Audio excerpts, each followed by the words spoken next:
নেকি বিদ্যালয় কৰ্তৃপক্ষে তেখেতক ইয়াত বিধায়ক আমিনুল ইছলামৰ নামটো সাঙুৰ খুৱাই এটা পলিটিকেল এটা মেছেজ দি পেলাই সমাজত যাতে বিভ্ৰান্তৰ সৃষ্টি হয় বিদ্যালয়খনৰ নাম যাতে বদনাম হয় তাৰে উদ্দেশ্য আগত ৰাখি সাইফুল ইছলামে এনে কাণ্ড কৰিছে নেকি আপুনি কি ক'ব? হয় সংবাদদাতাসকল, আমাৰ আগতে ছাৰ দুজনে কোৱা কথা গোটেইখিনি সত্য। মই ফাউণ্ডাৰ টিচাৰ হিচাপে ছাৰৰ লগত একেলগতে আহিছিলোঁ। শিশু বিদ্যাপীঠৰ পৰা আমি 7জন শিক্ষক শিক্ষয়িত্ৰী আহিছোঁ। আহি পেলাই আমি একেলগে কাম কৰিছোঁ। তাৰপিছত ছাৰক প্ৰিন্সিপাল পদ দিয়া হৈছিলে। ছাৰে আজি সাইফুল ছাৰক পদ দিয়া হৈছিলে অধ্যক্ষ পদত। কিন্তু ছাৰে যে টকাখিনি আত্মসাৎ কৰিছে এইটো সত্য। লগতে এই স্কলাৰশ্বিপৰ টকাখিনিও আত্মসাৎ কৰিলে। আমাৰ টিচাৰৰ দৰমহাৰ টকাও আত্মসাৎ কৰিছে। লগতে আমাৰ যিটো আমি এটা গোট খুলিছিলোঁ, আমি টিচাৰে মিলি এটা গোট খুলিছিলোঁ, সেই গোটৰ পৰা ধাৰ লৈছিলে। আমাৰ গোটৰ প্ৰেচিডেণ্ট আছিলে বিনীতা শইকীয়া, তাইৰ পৰা টকা লৈছিলে। পিছত আমি গম পাওঁ যে বহুত টকা লৈছিলে। সেই টকাখিনি গোটেইখিনি আত্মসাৎ কৰিলে। তেওঁ মানে গোটেই টকাবিলাক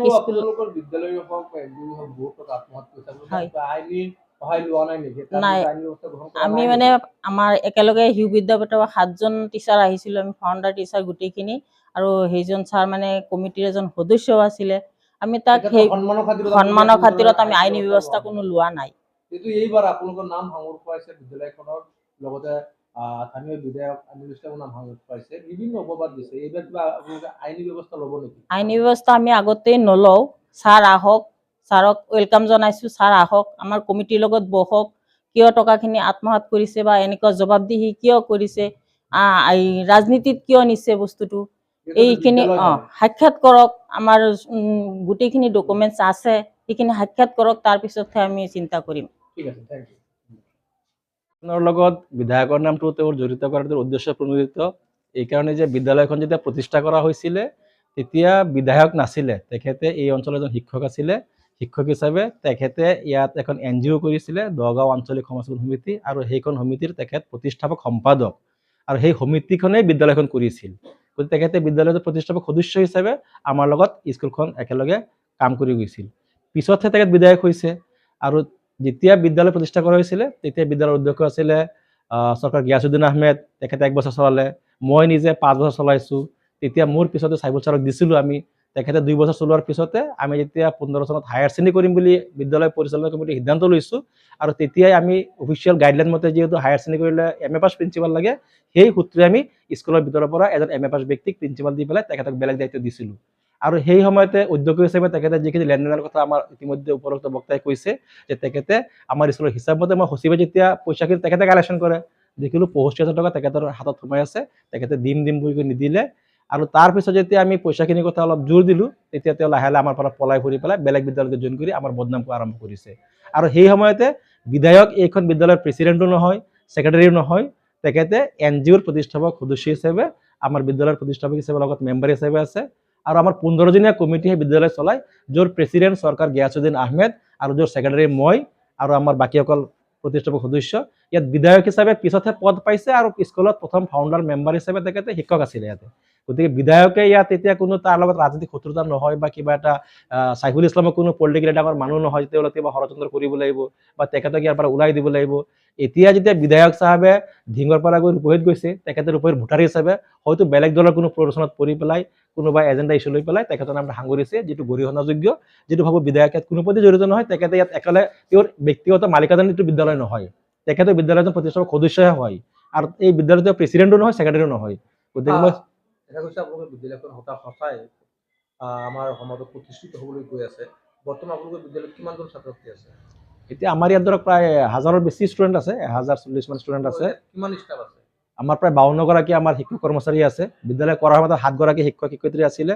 ইতিমধ্যে আমাৰ লগত এগৰাকী বাইদেউ আছে ইয়াতে। আপোনালোকে জানিব যে এইখন বিদ্যালয়ৰ আগতে আমাৰ সাইফুল ইছলাম দগা শিশু বিদ্যাপীঠত আছিলে, য'ত বিনীতা শইকীয়া, ৰেজিয়া খাতুন, মেহেদি ইকবাল খান, গিয়াছুদ্দিন আহমেদ চবেই মিলি পেলাই টিচাৰৰ গোট এটা আছিলে, এটা গোট এটা খুলিছিলে। সেই গোটৰ পৰা বোলে পইচা ধাৰ লৈছিলে, কিন্তু মই মুখেৰে নকওঁ। আমাৰ ৰেজিয়া খাতুন বাইদেউ আছে, আপোনালোকে সুধিলে নিশ্চয় প্ৰমাণ ইয়াত পাব, চাক্ষুষ ইয়াতে আছে। আৰু গতিকে ছাৰে যিখিনি কথা অভিযোগ দিছে, আজি মই আপোনালোকৰ চেনেলৰ জৰিয়তে আহ্বান জনাইছোঁ যে যদি কোনোবা আৰু বিশিষ্ট ব্যক্তিক লৈ পেলাই যে তেখেতে কিমান পইচা নিছে বা কিমান নিয়া নাই বা আমাৰ কিমান পাওনা আছে, আমাৰ সব জলপত্ৰ লিখা আছে। তেখেতে আহিলে প্ৰত্যাহ্বান জনাইছোঁ, আহি পেলাই যদি পাব লগা আছে তেখেতে লৈ যাওক, আমি তাতে ডাবল পইচা দিব পাৰিম।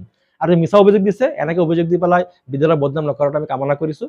কাৰণ এটা কথা আছে, মিডিয়াত কৈ দিলে চব কথা সঁচা নহয়। গতিকে তেখেতে যিটো উদ্দেশ্য প্ৰণোদিত কথাখিনি কৈছে, ইয়াত ৰাইজেও বুজি পাইছে যে আজি পুনৰ্বাচনৰ কথাটো তেওঁ আজি কিয় কৈ আছে, ইমান দিন কোৱা নাই। আৰু তেওঁ নিজৰ হতাশত থাকিলে আমাৰ মাজত আহক, আলোচনাত বহক, আৰু যেতিয়া সঁচাকৈ যদি প্ৰাপ্য আছে আমি তেওঁলোক দেখাই দিব, আমি তেওঁলোকক পইচাখিনি দিম। আৰু তেওঁ যদি দিব লগা আছে সেইখিনিতো কথাখিনি ক'ব লাগিব। গতিকে চব ইয়াত লিখা আছে। এই বিদ্যালয়খনত আপুনি ক'ব বিচাৰিছে কোনো ৰাজনীতি নেতা বা বিধায়ক আমিনুল ইছলামৰ যিটো হেৰি আছে তেখেতৰ কোনো হস্তক্ষেপ কৰা নাই? নাই। তেখেত বিদ্যালয়ৰ বিধায়ক আমিনুল ইছলামৰ কোনো হস্তক্ষেপ একো নাই। তেখেতে ইয়াৰ সদস্যহে, তেওঁৰ প্ৰেচিডেণ্টো নহয়, ছেক্ৰেটাৰী নহয়। তেখেতে কেতিয়াবা প্ৰতিষ্ঠাপক NGOৰ ছেক্ৰেটাৰী হিচাপেহে আমি মাতিলে কেতিয়াবা আহে, শৈক্ষিক আলোচনা কৰে। ইয়াত কোনোদিন কোনো ৰাজনীতিক লৈ পেলাই এটা শব্দও নহয়। আৰু যিমান দিন আমি বিদ্যালয়ৰ প্ৰেচিডেণ্ট, ছেক্ৰেটাৰী বা আমি কমিটি জীয়াই থাকোঁ, ইয়াত কোনো পলিটিকেল ব্যক্তিয়েই আমি সিদিনাখন এটা মাজতে ছাত্ৰ সজাগতা পাতিছিলোঁ ইয়াতে, আমাৰ ইয়াত DC ছাৰৰ প্ৰগ্ৰাম আছিলে, নাহিলে, মই কথাটো জ্ঞাত কৰিছোঁ। তেখেতক আমি ইয়াত মাতিছোঁ, এইখন NGO নগাঁও আঞ্চলিক সমাজসেৱা সমিতিৰ প্ৰতিষ্ঠাপক সম্পাদক হিচাপে মাতিছোঁ, বিধায়ক হিচাপে তেখেতক মাতি পেলাই কথা ক'ব দিয়া নাই। কাৰণ তেওঁ যিটো NGO কৰিছে, সমাজত এটা সমাজৰ কামৰ কাৰণে আগুৱাই গৈছিলে, তাৰ সম্পাদক হিচাপে তেওঁ ইয়াত আহি পেলাই ছাত্ৰৰ লগত মত বিনিময় কৰি গৈছে। ঠিক আছে, বাইদেউ কি ক'ব? নমস্কাৰ বন্ধুসকল। যোৱাকালি ৰাতি ফেচবুকত কাহৰীৰ সাইফুল ইছলাম নামৰ এটা ভিডিঅ' আমি পাইছোঁ, আৰু তাত আমি দেখা পাইছোঁ যে ভিডিঅ'টোত আমাৰ বিদ্যালয়ৰ সচিব শৰীফুল ইছলাম আৰু মোৰ আৰু আমাৰ বৰ্তমান বিধায়ক আমিনুল ইছলাম তিনিজনৰ নাম লৈ তেওঁ কেইটামান অভিযোগ উত্থাপন কৰিছে। আপোনাৰ বিদ্যালয়ৰ নাম কি? আমাৰ বিদ্যালয়খনৰ নাম আদৰ্শ জাতীয় বিদ্যালয় দগাঁও। উত্থাপন কৰিছে। এতিয়া কথা আপোনালোক আহিছে, আপোনালোকৰ জৰিয়তে ক'ব বিচাৰিছোঁ, এনে এজন, আমি চবেই জানো, এজন ঠগ প্ৰবঞ্চক মিছলীয়া মানুহৰ কথা আজি আমি ক'ব লগা হৈছে। এইখন বিদ্যালয় আমি 2007 চনত যেতিয়া স্থাপন কৰিছিলোঁ, তেওঁ আমাৰ লগত আছিলে। আৰু বিদ্যালয়ৰ নিয়ম মতে 10,000 টকা এটা শ্বেয়াৰ হোল্ডাৰ হিচাপে থাকিব লাগে, আৰু সেই হিচাপত তেওঁৰ টকাটো 2-3 বছৰত তেওঁৰ দৰমহাৰ পৰা কাটি 10,000 টকা জমা দিছিলে। এইটো কথা সত্য। আমি চবেই এইটো এটা শ্বেয়াৰ হোল্ডাৰ আমি দি পেলাই স্কুলখন চলাই আছোঁ। তাৰপিছত 2015 চনত যেতিয়া আমি স্কুলখন হায়াৰ ছেকেণ্ডেৰী কৰিবলৈ গৈছোঁ, তেতিয়া এটা MA পাছ মানুহ লাগে। তেওঁ যিহেতু MA পাছ নহয়, আমি বেলেগ এজন MA পাছ মানুহক আমি প্ৰিন্সিপালৰ দায়িত্ব দিলোঁ, তেওঁক এটা বেলেগ দায়িত্ব দিলোঁ।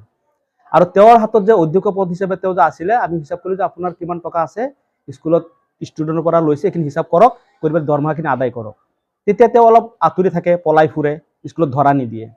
তাৰপিছত আমি হিচাপ কৰি চালোঁ, সচিব মহোদয় আমি চবেই হিচাপ কৰি দেখিলোঁ প্ৰায় 65,000 টকা ষ্টুডেণ্টৰ যিটো ফিজ, টিচাৰৰ দৰমহা তেওঁৰ হাতত আছে। তেওঁ ক'লে এইখিনি জমা দিয়ক, ষ্টুডেণ্টৰ দৰমহা, টিচাৰৰ দৰমহা দিব লাগিব। তেওঁ জমা দিয়া নাই।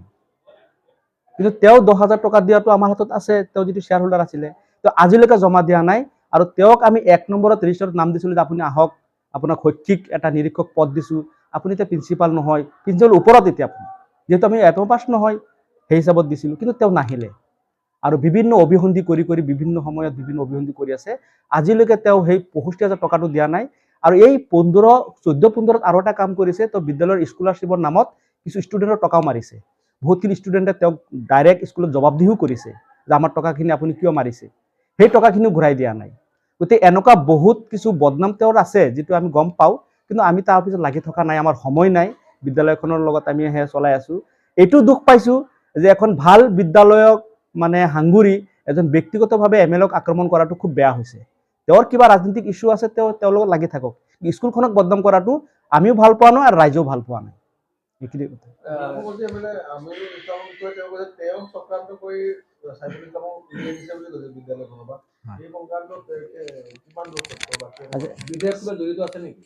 ছাৰে কওক। এতিয়া